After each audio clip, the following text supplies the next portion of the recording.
out, please search for a striker. I Number really nine. find a guy who can score goals. I know there are not too many strikers in the world currently. Thank you, Pep. But just find a striker who can score goals. I felt like they needed. You say France were always in control. I don't think they were in control versus Morocco. Just Morocco didn't just know what to do. They kept getting into the box like in Hana mtu. Hana. You know the way you need a one chance, one goal guy. Yeah. If this Morocco team had a Samuel Eto'o, I think they beat France. Yeah. If they had a Drogba, I think they beat France. You don't have to score many goals, just be able to rise up. But now he's called El Nesri. El Nesri. In fact, he had a chance yesterday. He could have finished it. He went for power. Yeah, that header. The header was good, but the head, yeah. For me, it's the save. The save Livakovic makes. Because he went for power. Because the ball dropped and then he went for power. If he side foots it, there's that chance. If he lets it drop, if he lets the ball drop, but then again, these are ifs and buts. There are actually 3 chances. The header. Another one where he could side foot the ball. Then the next one where he was in the box, but he wasn't just aware if the ball would reach him. But Jemo, if you look at it, can you remember any top African Arab striker? Because for me, it's only Hossam Hassan. Abu Trika also. Yeah, and Abu Trika was really an attacking midfielder, but Hossam Hassan. Amazaki. Okay. Amazaki, strong, big, and powerful. But from Morocco. No, from Morocco. From Morocco, by the way, before this team, my best player was Mustafa Haj. Beautiful midfielder. World Cup 98. Balanced nicely. Him and Yosef Chipo. Yeah. But we haven't had a big, powerful North African striker. It has to be Hossam Hassan. Hossam Hassan was really good. Amazaki was solid. Abu Trika was more of a 10. Mohamed Zidane for a minute. Zidane, 2008 AFCON. He was magnificent. There's another Egyptian striker. He played in the English Premier League. Mido. Yeah, but discipline zero. Yeah. Consistency zero. Yeah, he had all the attributes. Yeah. So, if they can find that, that's okay. Yes. If Ziyech can be a bit more creative, I'd be happy. I don't think he was creative at all. I think he was more or less wasteful. Because I think going forward, he will really go forward with the ball very well. Then when he reaches the final third, I think it's either his mind, probably he wants to either to put it on his left foot to try and cut. Yeah, because he's one-footed. He's very, very one-footed. Exactly. Now he was not pinging balls. You know those, you ping the ball, you just look for that number, El Nesri there, you ping the ball. He wasn't trying to do that. All he was trying is just put it on his left foot and try and shoot it. You've said exactly what Andy Townsend, he said yesterday in the last minutes of the Croatia-Morocco, and he said, I really wish Morocco would put these balls in the box a lot more. Exactly. Like give El Nesri, because Nesri likes those headed things. Because he could leap. His flight he has very good flight. Just height. Try and find him. You know, Netherlands had one of the best 10 minutes of this World Cup.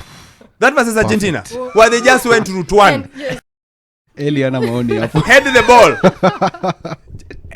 In fact, it's something I think the French should do today. Like, just look for basic football. Yeah, like basic. Go to the basics. Don't try complicated things. But all in all, I think we can agree. Morocco have been excellent from an African perspective. I agree. Yeah. And after Morocco, we can also give credit to Senegal because they found a way without Sadio Mane to get to the round of 16. Yes. I think it was an attempt. It was good. Kudus really tried. Ghana also need to gel. Ghana need to gel that day. Ghana need to sit down and do a plan. Else around. They need to start who's our coach. Exactly. And then who are our players. This thing of bringing in part-timers. Mercenaries. Yeah, part-timers is a better one. Part-timers is a better one. This guy of bringing people from Europe and put them in one, you go play. That must, like, get them, but get them like Morocco. Like, get them in a bit in advance. Early enough. In advance. Don't get them in July. And in August, and then they are playing in November. No, get them na huko mapema. Get a coach, get a guy who's willing to do coach for 3 years. Then make a plan. Yeah. And now they all looked like they were just Kudus and that's it. Like to chase it too. Yeah, Pate was awful. No, Pate was just waiting to go back to the EPL. Wow. Pate pulled a wanyama. You've said it. It has come from you. Remember, it's true. Not from me. It has come from Jemo. Yeah, like there's things he should like never quite stepped up and did the thing. Yeah, we're expecting you to carry this team. Yeah, like just show authority. Yes, exactly. No. Show leadership and authority. Yes, just leadership and authority because people look up to you. You're the team's most high profile player. Yeah. So people want to see something from you. Yes. That's why, look, ZH, we can complain about his inability to create things, but he kept showing up. Like, you can't fault him for effort. Yeah. A lot of the time, people kept feeling like Thomas Partey is maybe not putting as much effort as he could. Yeah. A lot of the times, people have watched Harambee Stars and felt like we want Wanyama to do more. And more of that is leadership.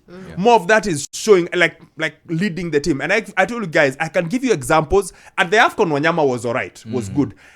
But you can't pick many games. Whereas if you pick, for example, Aden Soliech, you can pick many games where he showed up, so he's the leader. So it's the same thing. So I'm not really kicking him, but you need more from your best player. You need more from your most famous player. The other African teams, you don't need to talk about them. But we can learn something from Morocco. Yeah, but for Morocco, Kenya, I hope they Kenya. Yeah, Kenya should not go learn anything from Morocco. It's Benchmark. a bridge too far. Please learn from Start from the best. learn from Tanzania. Let's Or just start Uganda. from Tanzania. Or You Uganda. know our pride. We can't learn from our neighbors. What do I mean? Please for starters, get a football stadium, a pitch that is allowed as of international standards. That's all I'm asking for. Okay. And then be able to organize Sekafa nicely and win it nicely without having to lock a team in their hotel like we did with Sudan. And then now we build on from But we there. won fair and square back in 2017. Yeah, the one for yeah. It was fair. Yeah. But, and then we go into the fact that Sekafa is not even recognized as a proper international. Then now it becomes. But yes, we can learn. We can learn from the investment side. We need to invest in our football. Yes, We need to stadiums. invest in stadiums. We need to Facilities. we need to invest in our youth. We need to have a long-term project. Long-term. We have to think about it 10 years. Like we Yes, shall do yes. this in 10 years. Not in 3 years, not in 5 years, in 10 years. So we start now. We Yeah. create things now for 10 years. What Morocco has done now wasn't started 2 years ago. Yes. It's been a long-term project. So from that angle, we can learn. As well as scouting, as well, and another thing also I think as Kenya, as we talk about, we do our scouting process. I don't know how we do our scouting. Our scouting Scouting is not that bad. in country or outside the country? Either outside the country. Outside If the you have- country, If you have players Really with Kenyan roots, can we to our you have attract? attractive. Then now you tell the guy, come on, you so from Spain, Zaruri from you have kujeni tutucheze. Now you see the other Kuja problem tucheze. is that our coaches are not well learned. We have a few coaches who are really good, but if you look across the board, most of them have a CAF C maybe, best maybe CAF A. But even with that CAF A, they can't be given that national team job. No. Because in national team job, you should have a UEFA Pro license, I think. So that is, at least now we have a CAF Pro license also. So I think now- you have to have. So our coaches, we need to focus shift the focus from CAF D, CAF C, and take it. No, now. you have to start there. So as many coaches have to have CAF D, CAF C, CAF B, CAF Pro license, and then they You move build up. up. You have to, Yeah. because the majority, again, long-term-ish, it's at the bottom where you need more coaching. Yes. When you have time, read about how Germany changed their system after Euro 2000. They changed it with coaches. They have the highest number of UEFA B licensed coaches. You have to change from the coaches huku chini ukipanda juu. Now that's where I want them to focus. We had CAF B. Yes. It was this year. This year and last year we had 2 CAF B coaching courses. Now we need CAF A to be brought. We Yes, need for the CAF guys who Pro. have done CAF B. Yeah. But still the C's. Now for the C's to create that gap, we have CAF A, CAF B moves CAF C, now get CAF B, and so on and so forth. And it has to be nationwide, because we need the biggest problem that we have with Kenyan football is that our players are not well taught. They're not taught the technique. They're not taught the tactics. Is shika ball piga mbele. And also they are lazy. Dry show in the country. 8 years. I'm not wondering like, oh my days. Actually 8 years, 6 months ago. My entire life. Can you believe it?